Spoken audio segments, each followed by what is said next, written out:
আজকে তাহলে আমি যাচ্ছি পয়লা বৈশাখে শপিং করতে, তাও আবার একা একা। তো আজকে যেহেতু ওর একটু অফিস ছিল, তার জন্য একাই বেরিয়ে পড়তে হলো আর একা শপিং মলে, মানে কাছের একটা শপিং মলে গেছিলাম।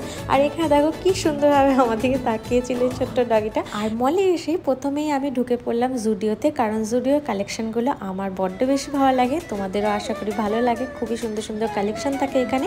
আর এই জামাটা তো তোমরা অলরেডি দেখিয়ে নিয়েছো, আমি কিনে ফেলেছি। আর এই গাউনটাও জানো তো আমার খুব মনে মনে পছন্দ ছিল, কিন্তু যেহেতু এরকম ফিতে দেওয়া আর এই সামারের মধ্যে হাতের মধ্যে ট্যান নেওয়ার আমার কোনো ইচ্ছা নেই, তো তার জন্য ওটা আর কিনতে পারলাম না। আর ব্ল্যাক তো আমার অলওয়েজ সব থেকে বেশি ভালো লাগে। আর এই হোয়াইট ড্রেসটাও দেখো একদম সামার কালেকশনের জন্য একদম বেস্ট ছিল। আর এই কুর্তি সেটগুলো ভীষণ ভালো ছিল, এই হোয়াইটটা বিশেষ করে আমার খুব পছন্দ, আর এই গ্রিন কালারটাও বেশ ডিফারেন্ট ছিল। আর ওর জন্য নিয়ে নিলাম একটা বাড়িতে পরার। খুব তাড়াতাড়ি আসবো পয়লা বৈশাখের শপিং নিয়ে, বাট এটা একদমই পয়লা বৈশাখের শপিং ছিল না। তো আজকের জন্য টাটা।